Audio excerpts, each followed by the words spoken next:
Hi, I'm Paris, and it seems funny talking about this in January, but the biggest problem most people have getting a comfortable night's sleep is they get too hot in bed. Now, some people are just naturally hot, but studies have shown that you want to have your sleeping temperature around 68 degrees Fahrenheit, which is easy enough for most places in the wintertime, but come summer, that involves a very large electric bill here in Texas if you're going to try to keep your house that cool.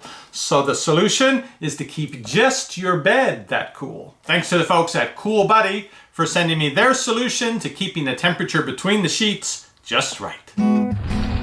Epic Review Guys. This is their deluxe model that gives you the option to not only pump cool water through tubes through this pad, keep the temperature cool, you can also use it for heating when it's too cold out. They also offer a less expensive set that does cooling only and one that's made for a single size bed. This deluxe one goes for about $300. Find out more about it at the link down below this video. So basically, the way the Cool Buddy works is there's a piece that actually does the cooling of the water, and then there's a pump that pumps that water through tubes in a special pad. There are fairly simple instructions. There are some hoses that seem to be pre-attached to pads. And then the cooling tower, as it were. This also has the heating element in it with controls on the top, a fan, and the way this does cooling is by evaporative cooling. So there's some spongy material back here. Water circulates, drips through that, and evaporates. That drops the temperature of the water that'll be pumped through the pad in your bed about 10 degrees Fahrenheit. And if you're using this for heating, I would imagine there's a heating element in here that heats the water up to about body temperature, maybe a little higher to keep you warm. Here's a little bit closer look at it. You can see the fill line here. On the back, you have the outlets where you'll hook the hose up depending on whether you're going for heating or cooling. Here are the hoses. They feel kind of like rubbery medical tubing. These get hooked up to the back of the cooling tower. And there's a fair length of them, so you can put the cooling tower next to the bed and have these reach up onto the bed where the hoses enter into these two pads. And you can see the outline there where the water will move through the pads. Here's what the cooling tower unit looks like on the nightstand. And here is the pillow pad with the hose. And once you've got it attached, then slide on the pillowcase. So ideally you just have a thin cover over the pad, because if you have something thicker, you're going to insulate it, which means the cold's going to stay on the inside and the heat of you is going to stay out here on the outside. I also found in the corner of the box, this does come with a remote control and a pretty full-featured owner's manual. And then all of this goes down underneath the headboard and over to the cooling tower. It takes just over a gallon of water, the capacity of the tank, so I've got a gallon here to fill it up with. And be sure to connect the hoses and plug that extra tube that you aren't using, or I can tell you from experience, the water will come out there. It is filled up with water, plugged in, and maybe ready to go. I'm on heating mode for 12 hours. Oh, I hear the sound of sloshing water over here in the bed. Some water and air bubble noises happening in there. I guess till the water fills it all up. So let me switch it to cooling. Oh, the fan kicked right on.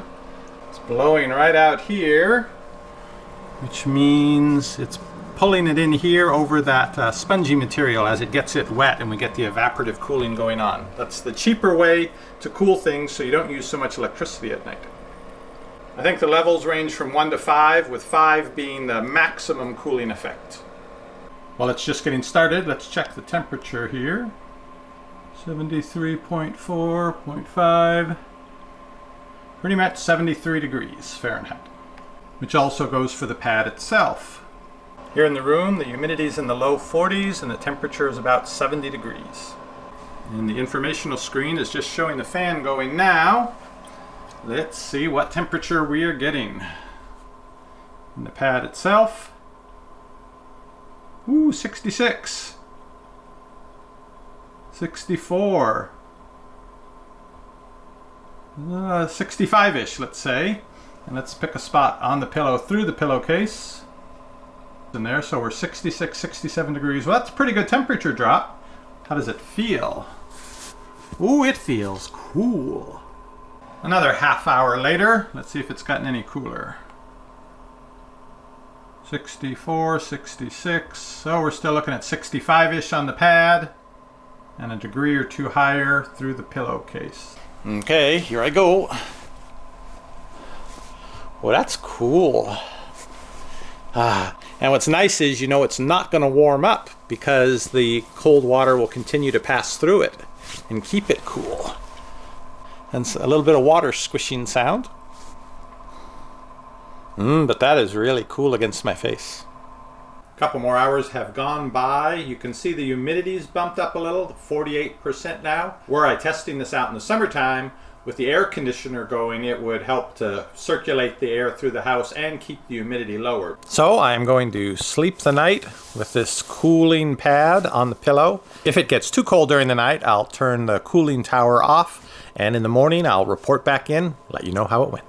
So the next morning, I can tell you that these pads do an amazing job of keeping your face, your head, feeling cold for as long as that machine is running. You will stay cool. It was a little bit too cold last night, and I started out with it on level 4, but definitely too cold. Lowered it down to level 1 and had it on that for about an hour. But then the furnace came on, trying to heat the room. Well, I've got this making me feel colder. So to really give this a good test, I'll have to try it out again in the summer. The pads are fairly flexible. When they fill up with water, they're a little bit firmer, so the pillow is a little bit firmer feel. I had no issue with this, but if they do fold over during the course of the night, that can stop the water flowing through it. But I'm going to try it out now in heating mode. I've got the pad attached. I'll put the pillowcase back on.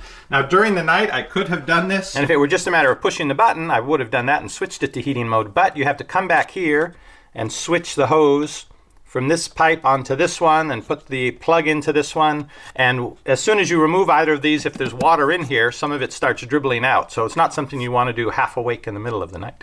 It's about 68 degrees in the room here right now. And the fan doesn't come on for this. It's much quieter than when it's in cooling mode because I think there's just a little electrical heating element, and the pump, it's been just over 20 minutes. It's not telling me a temperature here anymore, just that it's operating and the water is pumping through. So let's check it on the infrared thermometer. Ooh, 99. I guess it depends if you get it right on where the water is or one of the gaps between, but definitely in the 90s. Here through the pillowcase, also pretty close to 90. Feels nice and warm. Let's give it a try. Now this would have been good to have last night. That's the heating element and the pump. About 270 watts of power it's drawing right now. I've switched the hoses in back, so it's now in cooling mode there. Let me switch this to cool. There we go. Maximum. At maximum in cooling mode, it's using all of 5 watts of power. How can it use so little? Well, as I mentioned earlier, it relies on evaporative cooling. So there's not a compressor. There's just the dripping water over the sponge material that evaporates, cools the water down, and then a small pump that pumps the water through the pillow pads. I've set the Cool Buddy to cool just at level 1, the lowest level, and it is drawing 3 watts of power now. So that's the Cool Buddy. It's a clever way of adjusting the temperature inside your bed rather than trying to change the temperature in the entire house. With that, it only costs a few cents worth of electricity to run the whole night and keep you cool. I will try it again, the cooling mode, in the summertime and see how well keeping the pillow cool will keep me feeling cool during the night. Thanks again to the folks at Cool Buddy for sending me this set to try out, and they wanted to show their appreciation for you watching this video and learning about their product. So they've issued a promo code of EpicReviewGuys, which if you use that and it has the underscores between the words, the way it appears on the screen here, put that into the promo code box if you buy one of their boxed sets, and you'll get 33% off the price. In the case of this set, that would save you $100. You can find out more about it at the link down below this video. Thanks to the folks at Cool Buddy for doing that for our viewers. Thanks for watching, and I'll see you on the next review. Shopping is easy when you know what to buy. At Epic Review Guys, we give it a try. What does the fox buy? Nobody knows, but before he goes shopping, he watches our video.